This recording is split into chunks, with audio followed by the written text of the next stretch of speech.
Hello, everyone. This is Michael DeCamp, author of Loving Out Loud, Learning to Love in a Hate-Filled World. Welcome to the introduction to the 16-week class. This presentation is not actually part of the 16-week class, but is intended to be put out ahead of the class so that you have an opportunity to get your copy of the book and workbook.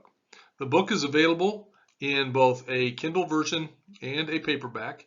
The workbook is only available in paperback. You can get both versions and the companion workbook from Amazon.com.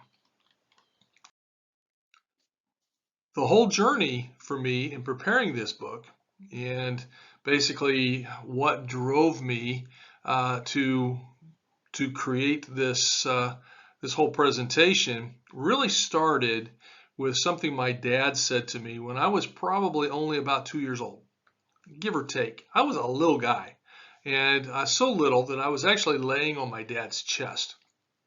And I can still remember, I can still remember he had a hairy chest, and I still remember that. And I kind of remember his cologne, and I even remember where we were. We were in the front bedroom at my mom and dad's house. I even remember how the furniture was arranged in the room. That's how much of an impact this particular event had on my life. He whispered into my ear, Mike, the most important thing you can ever do in your life is to love God. Now you may think, well, some people may think that words spoken in front of a small child, someone that small and young, really have no impact. But a lot of us know that that's not true. And I can tell you in particular, in my case, it wasn't true. What he said to me made all the difference. And it has been a guiding influence in my life ever since. I only wish that I could live up to the words. I really wish that I had been more the person that I think he was wanting me to be as he shared that with me. Jesus said, love the Lord your God with all your heart, with all your soul, and with all your mind. This is the first and greatest commandment. That's where my dad got that message. That's where he got that word. You know, my dad was not a church-going guy. He read his Bible every day, but he didn't go to church. He wasn't a theologian. But somehow or another, he gleaned the importance of this one passage, and he passed it along to me.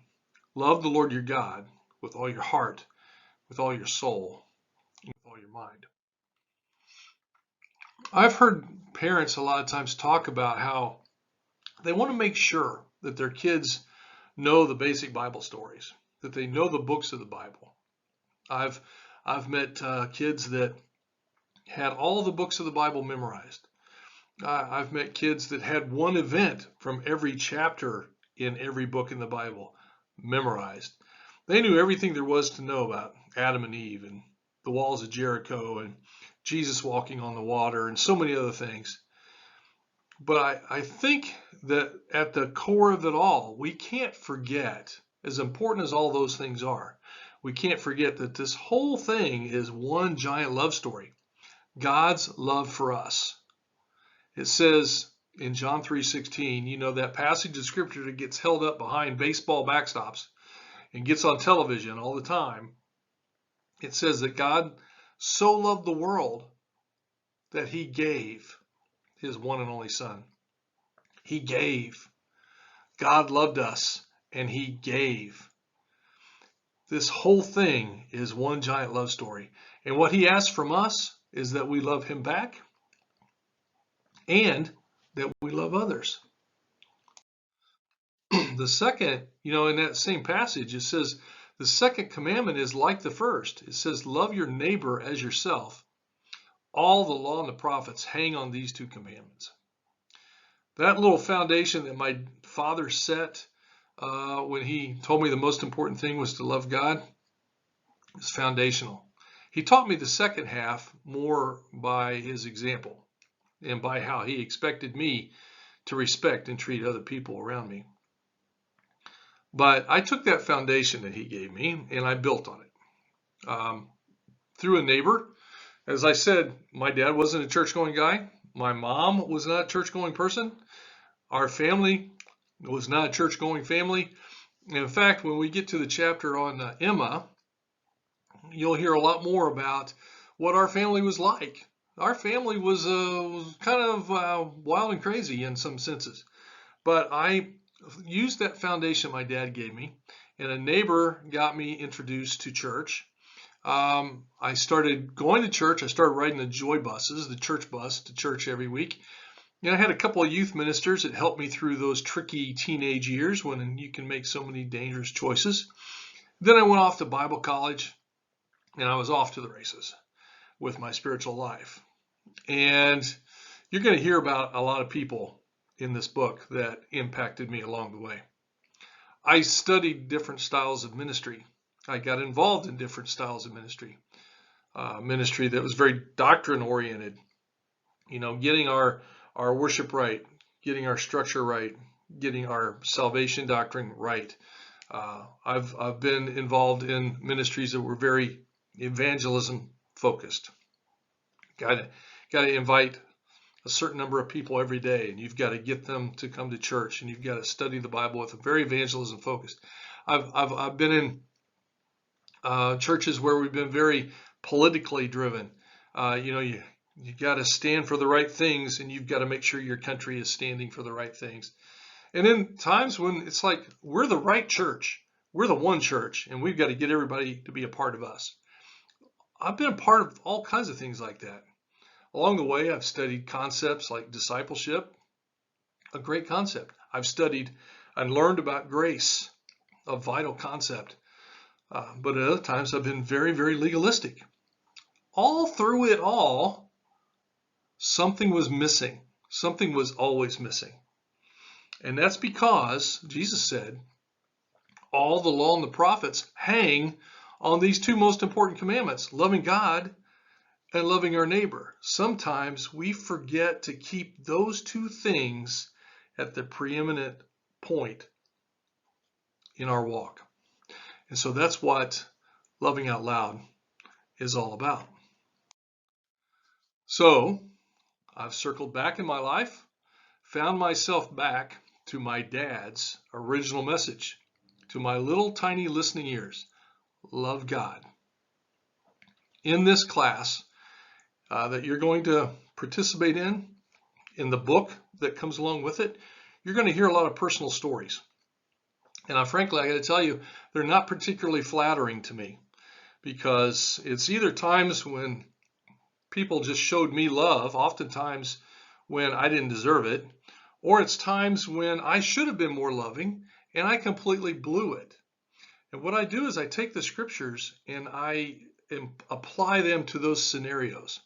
And my goal and hope is that you'll be able to find those same kinds of examples in your own life so that you can learn to apply those passages of scripture and learn from those situations. Each chapter will end with discussion questions. So this class is designed to be used. You can use it individually. You can answer the questions within your own mind.